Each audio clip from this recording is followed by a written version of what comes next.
Bonsoir à tous, bienvenue au journal. Voici le sommaire. Le Bénin, à travers ses progrès et défis des 12 derniers mois, le président de la République a présenté aujourd'hui son message sur l'état de la nation.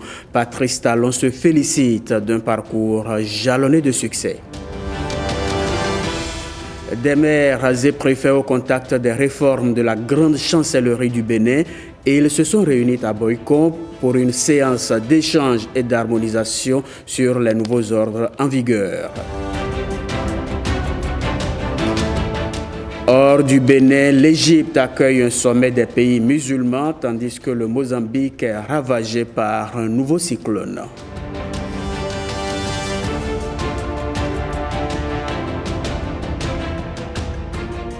Message du président de la République sur l'état de la nation. La dynamique au sommet de l'État fait obtenir au pays des progrès continus, et cela dans plusieurs domaines, ce qui est un motif de satisfaction pour le président de la République. On l'écoute.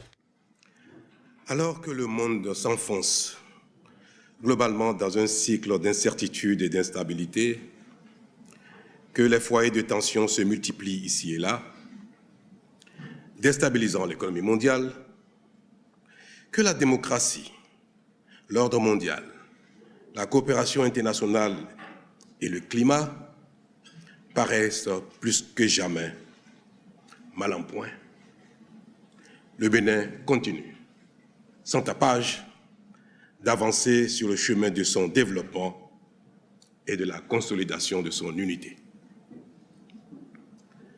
Nos succès sont incontestables dans tous les domaines, même si leurs effets ne sont pas toujours immédiatement perceptibles. Le seul domaine dans lequel nous sommes toujours à la peine reste celui de la lutte contre le terrorisme sur la frontière nord du territoire. Malgré nos efforts qui nous permettent de contenir le mal, voire de le faire reculer, nos forces de défense et de sécurité positionnées sur nos lignes de frontière nord continuent d'être éprouvées par des terroristes en totale liberté dans des pays voisins. Cependant, je peux vous affirmer que les investissements qui sont en cours, tant en matériel, en infrastructure qu'en ressources humaines, nous permettront sous peu de tenir les terroristes loin de notre territoire. Honorables députés, la cherté de la vie et le faible pouvoir d'achat du plus grand nombre d'entre nous demeurent aussi pour moi un point d'insatisfaction et de peine. Mais en vérité, un pouvoir d'achat suffisant pour chacun de nous tous n'est-il pas l'objectif final de notre action commune? Est-il réaliste que, venant de si loin, nous soyons déjà tous satisfaits de tout? Nous n'y sommes pas encore. Mais, ensemble, nous construisons jour après jour le pays afin qu'il offre à chacun, à terme, les meilleures opportunités d'épanouissement en fonction des efforts fournis. C'est ainsi que, dans chacun des domaines fondamentaux permettant au pays de parvenir à cette étape, nos progrès sont continus et incontestables. Depuis 2016, notre pays progresse par notre travail à nous tous. Les observateurs avisés affirment qu'on n'a jamais vu autant de chantiers ouverts à la fois au Bénin. L'eau potable n'arrête pas de gagner de plus en plus de localités et s'établit en cette fin d'année à 80% de taux de pénétration de la population contre 42% en 2016. Le retard que nous avons pris en raison des nombreux échecs de forage dans les régions difficiles est en train d'être rattrapé. Il en est de même dans le secteur de l'électricité, où nous sommes victimes de notre propre succès, en ce que l'explosion du branchement des ménages et l'arrivée d'un grand nombre d'industries gourmandes en énergie électrique dépasse largement nos prévisions et planifications.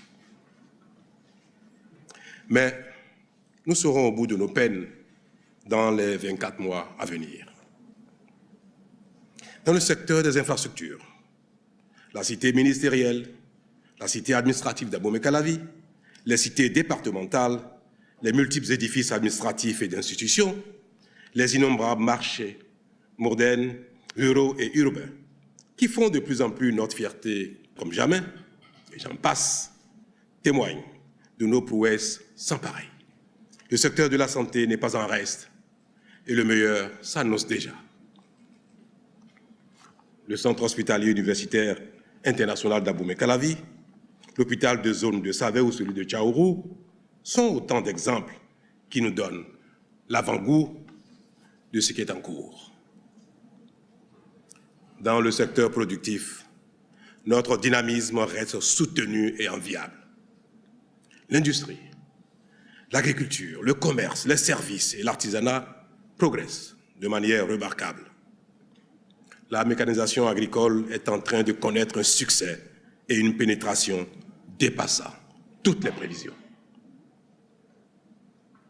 Il en est de même pour l'industrialisation du pays, dont la vitesse surprend tout le monde avec ses exigences de matières premières agricoles, suscitant quelques controverses et justifiant ainsi que le progrès nécessite souvent des sacrifices. Dans la même veine, quels sont les mots qui entravent le développement du Bénin? Dans son message sur l'état de la nation, le président de la République a fait un diagnostic global. Face au diagnostic, on peut retenir que la présence de techniciens avérés autour du chef de l'État depuis 2016 fait progresser le pays. Suivons plutôt. L'école béninoise a oublié les années scolaires irrégulières émaillées de grèves sauvages. Le microcrédit s'est définitivement débarrassé de l'allégeance politique et du rançonnement, et le nombre de bénéficiaires ne cesse de croître. Le secteur judiciaire s'améliore de plus en plus, même si l'effectif de magistrats nécessaire reste largement insatisfait, faute de postulants qualifiés. Mais l'État met les bouchées doubles pour combler le déficit et assurer la formation. Quant à la bonne gouvernance, notre pays continue de se distinguer et vient d'être classé deuxième en Afrique et premier de l'espace francophone d'Afrique en matière de transparence budgétaire. Enfin, il n'échappe à aucun regard que le Bénin s'impose de plus en plus comme un pays de rayonnement artistique, culturel et touristique. Tout ceci est possible parce que nous mobilisons davantage de ressources financières au plan interne et en assurons une gestion rigoureuse pour financer les projets structurants afin d'améliorer nos infrastructures, développer nos secteurs productifs, créer des emplois et améliorer le bien-être de nos populations. Tout cela permet au Bénin d'être plus crédible sur la scène internationale et de rassurer les partenaires qui lui font confiance. Le Bénin vient d'être classé par les organismes spécialisés parmi les 25 destinations touristiques les plus prisées au monde pour l'année 2025. Cette performance inédite n'est autre que le résultat de notre action résolue pour le développement touristique et il est clair qu'elle va s'améliorer encore avec l'achèvement de nombreux chantiers en cours dans le pays.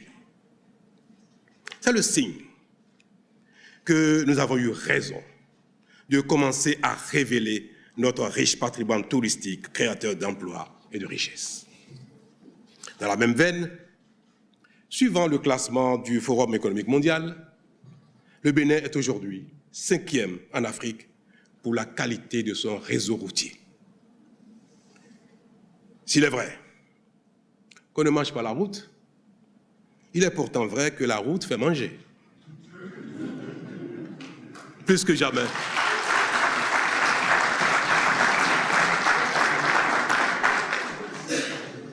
Plus que jamais, nous pouvons affirmer que le chemin du développement passe par le développement de la route. La preuve est que partout, nos concitoyens en réclament davantage en précisant que c'est bien de la nouvelle qualité de route qu'ils parlent.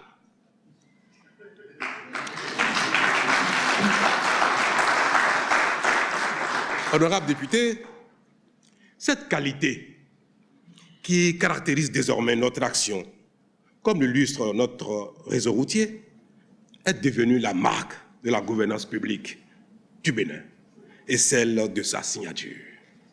De sorte que la notation de notre pays ne cesse de s'améliorer. Récemment d'ailleurs, notre notation est passée de B à 2B dans un environnement pourtant globalement difficile. Ainsi, notre pays se positionne parmi les meilleures signatures d'Afrique subsaharienne et peut emprunter à des taux de plus en plus bas. Un autre exemple par lequel la communauté internationale cite notre pays comme modèle est notre programme de cantine scolaire, grâce auquel nous donnons par jour un repas chaud à plus de 1,3 million d'écoliers dans plus de 80% de nos écoles primaires publiques, dont 95% d'écoles en milieu rural. De fait, d'autres pays viennent de plus en plus s'inspirer de notre modèle. Un indicateur, un dernier, et pas des moindres. Cotonou vient d'être classée première ville la plus propre de l'Afrique de l'Ouest et 6e de toute l'Afrique.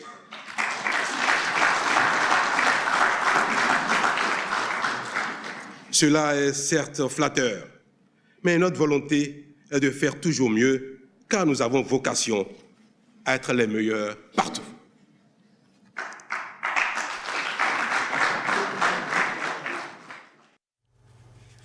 Autre avancée notée ces derniers temps, c'est dans le domaine des sports, avec la qualification bien sûr des Guépards pour la CAN Maroc 2025. Patrice Talon revient sur le nouvel état d'esprit du 11 national. À quoi devons-nous une telle dynamique qui nous vaut les prouesses remarquables que le monde relève et apprécie? Dans un contexte où nous n'avons encore mis en évidence aucun gisement minier. L'ampleur et la qualité de nos réalisations tiennent de notre volonté de changer le destin, de notre ardeur au travail, mais davantage de l'état d'esprit qui nous caractérise désormais. Cet état d'esprit, c'est celui d'avoir pris conscience que seul notre travail peut nous sortir de la pauvreté et nous offrir les conditions de vie auxquelles nous aspirons tous. Cet état d'esprit, j'en ai la conviction, a inspiré nos Guépards dans leur campagne de qualification pour la Coupe d'Afrique des Nations de football édition 2025 et il leur a permis de surmonter les difficultés même lorsque cela paraissait impossible pour revenir sur le devant de la scène continentale. Et j'ose croire qu'ils y puiseront désormais les ressources pour s'y maintenir et viser encore plus haut. Lutter contre les carences nutritionnelles durant les 1000 premiers jours, c'est une des ambitions du gouvernement. Elle se concrétise par un projet de supplémentation nutritionnelle.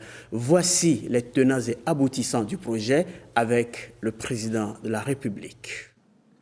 Il est un fait que le retard de croissance affecte particulièrement les enfants au cours des 1000 premiers jours de leur vie, c'est-à-dire du 3e mois de gestation jusqu'à l'âge de 2 ans, période durant laquelle le cerveau de l'enfant se développe pour l'acquisition du potentiel cognitif nécessaire à la construction du capital humain. C'est pour cela que le gouvernement a initié le projet de supplémentation nutritionnelle des 1000 premiers jours qui vise à préserver nos enfants des préjudices irréversibles des carences nutritionnelles durant cette période et ainsi leur permettre de grandir en bonne santé avec la préservation de tout leur potentiel cognitif et intellectuel. Grâce à ce projet, dont la phase pilote est déjà en cours, et qui sera bientôt généralisé dans tout le pays, nous fournirons gratuitement des suppléments nutritionnels aux femmes enceintes, aux femmes allaitantes et aux enfants de 6 à 24 mois. Mieux, les frais de consultation prénatale dans les centres de santé publics seront pris en charge par l'État pour faciliter l'accès aux suppléments nutritionnels au plus grand nombre de femmes enceintes ciblées par le projet.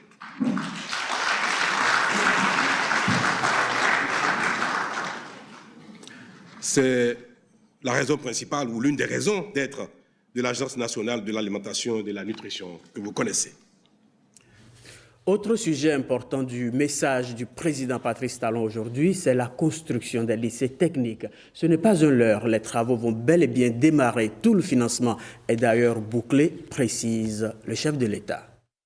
Le gouvernement a fait le choix d'une réforme totale de notre système éducatif en vue de donner la primauté à l'enseignement technique et la formation professionnelle.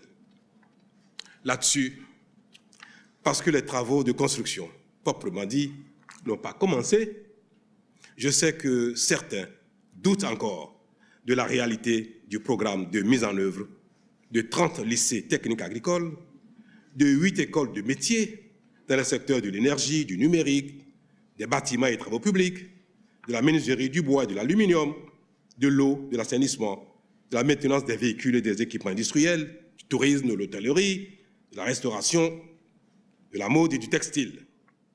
Je comprends les impatiences, mais je voudrais faire observer que les études techniques ont pris du temps, plus de temps que prévu, en raison des standards que nous exigeons désormais au Bénin.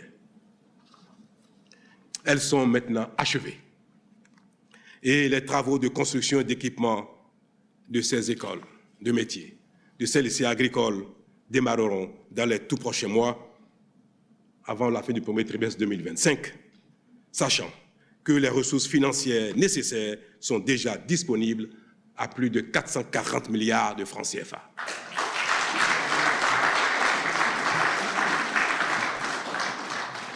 Ces programmes permettront notamment à tous les apprenants, quel que soit leur profil, d'acquérir des compétences en temps réel selon leurs besoins et ceux du marché du travail.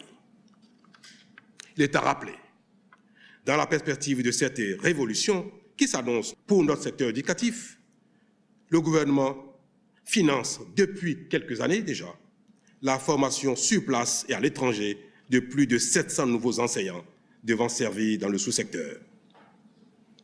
De même, un programme de recyclage et de perfectionnement est en cours de préparation à l'endroit des enseignants en situation de classe. Enfin, pour être complet sur ce sujet, je voudrais rappeler que le gouvernement a entrepris de mettre en place pour la rentrée scolaire 2026 6 lycées scientifiques et 2 écoles normales supérieures scientifiques de référence internationale. C'est dire, mesdames et messieurs, que l'année 2024 qui s'achève a consolidé nos acquis et poursuivi la dynamique au-delà de nos attentes. Pour refermer ce volet, retenez que les filles et fils du Bénin sont les vrais artisans de la métamorphose en cours. Le Bénin a trouvé son chemin et cela est irréversible. Propos du chef de l'État au micro de Jérôme Humbo et Mohamed Bio. Je m'en voudrais de ne pas vous exprimer, honorable député, toute tendance politique confondue, ma conviction, largement partagée par la plupart de nos concitoyens et qui se résume comme suit. Le Bénin, notre pays, a trouvé son chemin. Et cela est irréversible. Peu importe l'opinion et le souhait des nostalgiques en quête d'un retour à notre passé honteux.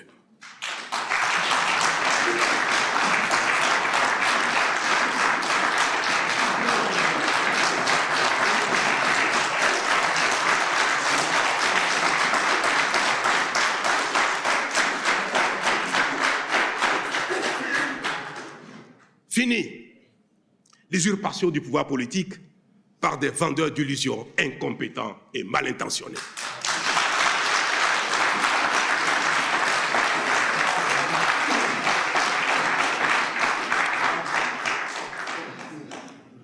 Aucune supplication, aucun râlement, aucune menace ne nous fera reculer.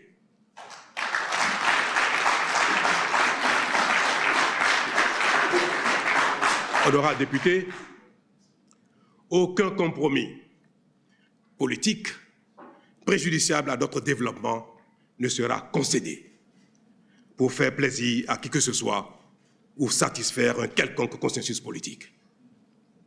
Le Bénin est au-dessus de tout. La démocratie et la compétition politique devront désormais être exclusivement et absolument au service du développement. Vive le progrès, vive le Bénin.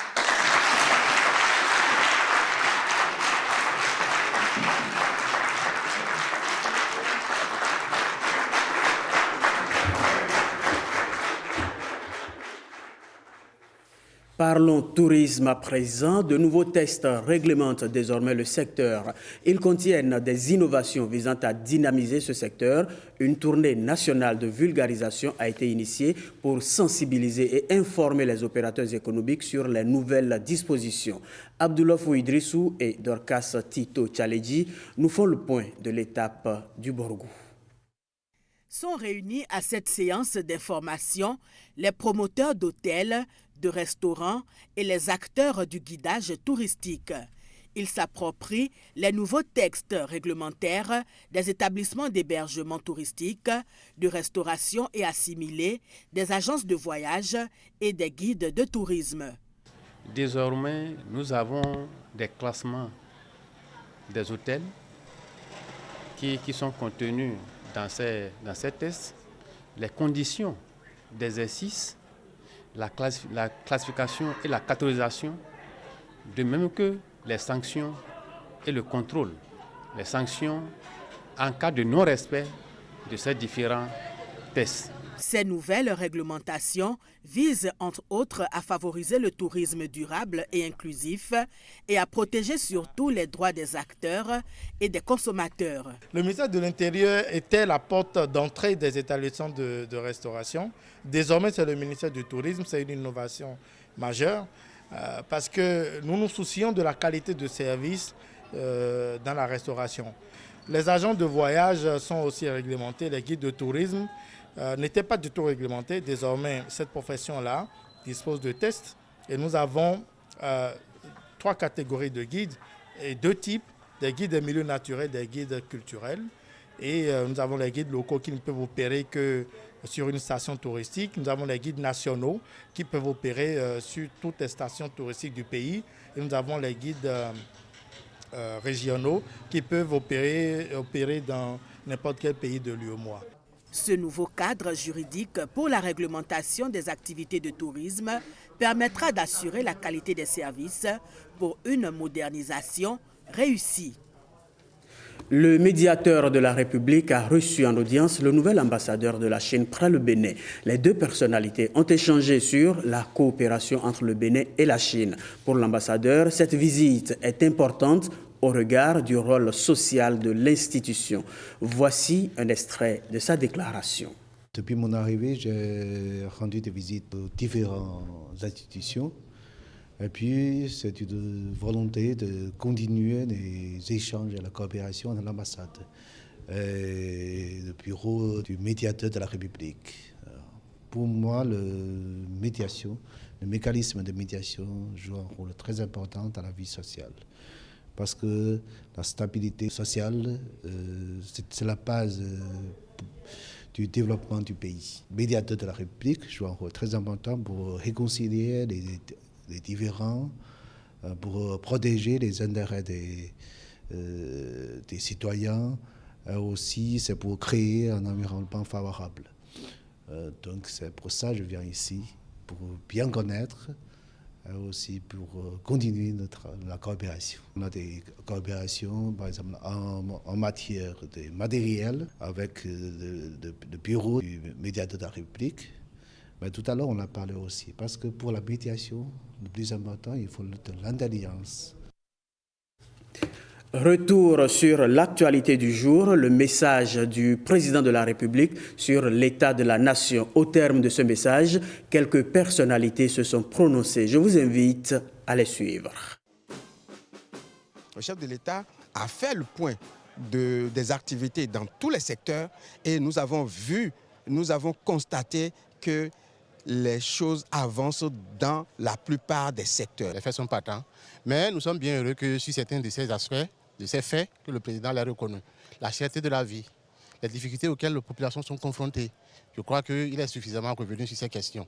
Un discours qui vient rassurer davantage, nous, les premiers soutiens, le peuple béninois du président de la République, un discours qui nous donne le courage d'espérer que nous appartenons à un pays qui va de l'avant et qui sera un modèle en Afrique et dans le monde. En tant que Béninois, vous ne pouvez qu'exprimer un sentiment ou qu'éprouver un sentiment de fierté.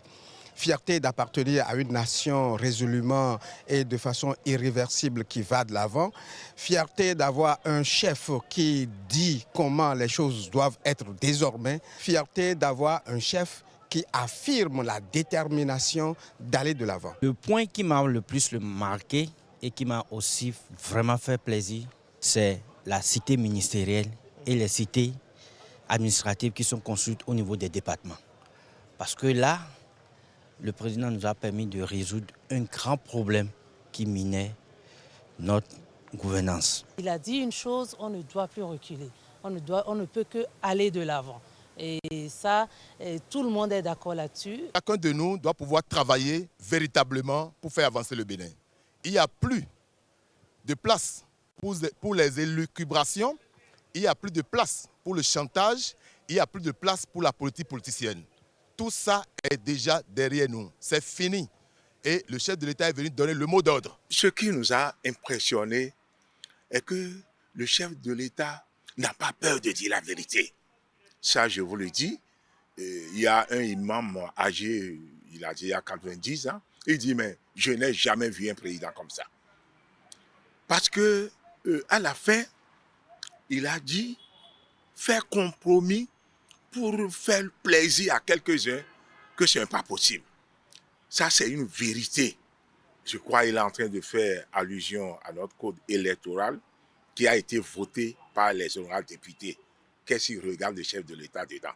Ce qui se faisait, tout le monde connaît. Pour prendre un marché public, tu dois dépenser beaucoup. Mais les policiers, ce qu'ils faisaient avant, les douaniers, mais il dit qu'on ne peut plus revenir sur ça. Cela est clair. Même si un autre président vient, l'essentiel, c'est qu'il va faire pour continuer ce que le chef de l'État a fait. Donc, je demande à tous les Béninois de prendre patience. De prendre patience parce qu'il ne s'agit pas de dire que nous allons envoyer les gens sur les voies publiques pour semer du désordre au chef de l'État, d'avoir du courage. Et je demande à tous les imams de prier pour celui-là. C'est quelqu'un qui veut faire quelque chose. S'il quitte, les gens vont pleurer de lui. D'abord, je salue la probité intellectuelle et l'honnêteté intellectuelle du président Patrice Talon. Il a commencé par les plus difficiles, la sécurité des Béninoises et des Béninois. Il a parlé des djihadistes, il a parlé des défis sécuritaires. Et c'est ça qui m'interpelle moi. Dans les jours à venir, nous allons associer tout le monde et expliquer les dispositions que le gouvernement est en train de prendre, les investissements que le gouvernement est en train de prendre en matière d'équipement pour lutter efficacement contre l'extrémisme violent, contre les terroristes. Il vient de mettre en déroute nos amis d'en face qui ont pris l'affaire des 30 lycées comme une promesse sans lendemain. D'une manière claire et limpide, le président de la République vient de nous démontrer que c'est pour des raisons techniques. On ne construit pas les lycées techniques comme on construit les poulaillers. Donc, il faut des études techniques. Et je pense qu'il vient de nous démontrer clairement que les 440 milliards de francs sont déjà mobilisés et que dans les jours à venir, les 30 lycées techniques vont démarrer. L'autre chose, il a démontré que le vrai social commence par les enfants, de leur bas âge, et à commencer par les prendre en charge. Parce que qui veut aller loin menace sa monture. C'est sur cette actualité que se referme votre journal. Au plaisir de vous revoir.